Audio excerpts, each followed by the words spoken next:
Spider-Verse coming out today. I'm going to rank all the Spider-Mans. So we got the original 3, the 2 Amazing Spider-Mans, and Homecoming. And without further ado, let's get into the video. Alright, coming in at number 6 is The Amazing Spider-Man number 2. Now, this movie is not the best by any means. There is a lot of plot going on, a lot of plot points coming in and converting. You've got all these things that it just feels like a mess. It does. There's so many things going over everywhere. The way they did Harry Osborn into the Green Goblin is just, it just doesn't make any sense. You know, and how, I think it's Electro, he just doesn't fit right with how, he hates Spider-Man because, you know, he forgot about him and stuff like that. So it's all over the place. I mean, this is just one where I don't think they really thought it all through to where it could have had a lot more potential. You know, you remove the Harry Osborn stuff out of it to the Green Goblin and you just focus on Electro, or you do vice versa and you just have the Green Goblin. But I think they really dropped the ball on this one, and that's why it's coming in at number 6. Coming in at number 5 today, we have Spider-Man 3. Now, Spider-Man 3 just doesn't live up to the first 2 by any means. You know, the way they did Venom is just, I know a lot of people have a problem with it, and it just, yeah, Venom and Eddie Brock in this movie just don't fit. I mean, this is another one where they got too many plot lines. You know, the studio obviously wanted to go in and go hard with Venom and get him into this universe, but they didn't. The execution just wasn't there for me. Just was not there. And I think with having the Sandman as Ben's killer, Uncle Ben's killer, then it just doesn't make sense why he's there. Like, that just annoyed me how they incorporated that into the story, and I just felt that didn't need to be in there. And they just, again, 3 plot lines. You got the Harry plot line, then you got Sandman, and you got Venom and Eddie Brock, and it's just a complete mess again. So that's why it's coming in at number 5. Coming in at number 4 today, we have The Amazing Spider-Man.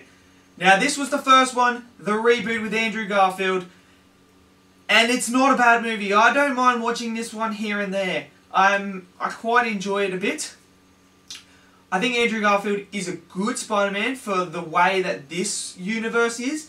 You know, he's got the awkward, geek quirkiness to him, which I don't mind. It's a fresh take on Peter Parker. And I think how they started it with Gwen Stacy as his first love interest is quite well, and how they go through there throughout, and you really, really see the development of Spider-Man in that. You know, the stuff with his parents, yeah, you know, it just leaves it there for you, so you're wondering a bit more. But overall, I thought the villain was good in this one. You know, he's trying to help everyone, and that by creating this new technology and this new serums and that, so that they can regrow body parts and all that. And yeah, so that's why it comes in at number 4. Coming in at number 3 today is Spider-Man 2. Now, Spider-Man 2 is quite a good movie. I recently rewatched it and I forgot just how good the first 2 were. And number 2 is good. Doc Ock is a brilliant villain in this one. A brilliant villain. You know, he has motives of why he's doing it. You know, his whole life he's worked to create this sun, this power to sustain energy for everyone. And when it all goes down, he's thinking to himself, oh, no, I've messed up here. How did I mess up? Everything was right. And then he goes on his quest to build it again, to prove everyone wrong that he was right and that he can, and that his wife's death is not in vain. And this is where you see Peter Parker, you know, really, really start to think, oh, I can't be with Mary Jane because this is why, because things are going to happen. And he's really torn between that, whether to chase her or to just focus on being Spider-Man and that. Now, the big issue to why this isn't in the top 2 is because of when he loses his powers in this one. I do not believe for 1 second that he loses his powers. I don't care what anyone says, but the fact that he is having, oh, I don't want to be Spider-Man, I want to be this, does not mean you lose your powers. You still have it. That's got nothing to do with up here.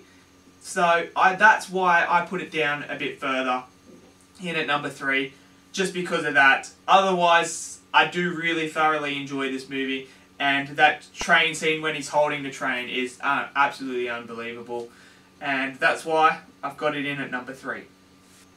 Coming in at number 2 is Spider-Man Homecoming. Now, this is the newest Spider-Man movie, and it is just come into the MCU. And I absolutely love this movie. I love this movie. You know, the way that they captured this, Kevin Feige, it's a smaller scale, smaller stakes than, you know, say like the universe and like all the other ones like Thor and all that. This one is just, he's a high schooler. And I think Tom Holland does a fantastic job as the high schooler one.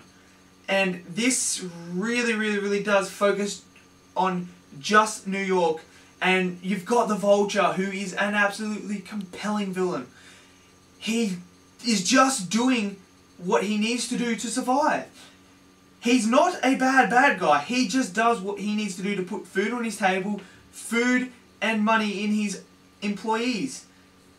And that's all he is. He thinks what he's doing is right because this is the only way that he can do it.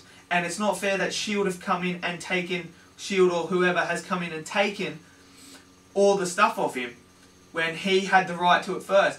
And it absolutely, that scene where Peter goes in and he actually finds out that her dad is the Vulture, and he's sitting there and he doesn't know what to think, and then they figure each other out, and then that scene when they're on the plane and that is unbelievable, and I think they really did a great job, and I'm very excited to see the second one of the Spider-Man in the MCU. I think Tom Holland was great, and yeah, this was just a great movie, and that's why I've got it in number 2. And finally, before we get into number 1, please, in the comments, let me know your ranking of the Spider-Mans, which ones you love, why you love it, and are you excited for the new Spider-Man Into the Spider-Verse coming out in December? And yeah, so let me know. And coming in at number 1 is the original Spider-Man. This one here, Tobey Maguire, delivers a brilliant Spider-Man, and this is where you see how it all begins. I think it is brilliantly done.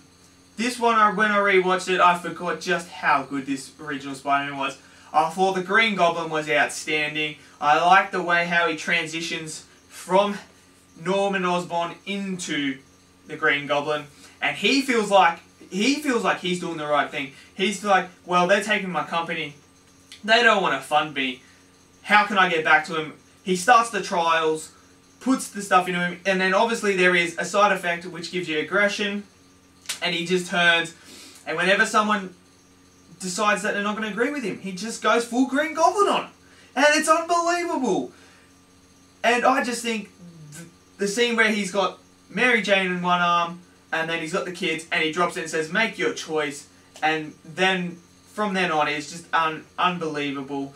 You know, Tobey Maguire is absolutely brilliant in this. And this is an absolute brilliant Spider-Man. And this is why I've got it in number 1. And I don't know if they could make one. Well, obviously in the future they probably will make a better Spider-Man. But this one for now is my favourite Spider-Man. Let me know which one's your favourite one in the comments. Everyone else, have a great day, and I'll see you in the next video. Thank you.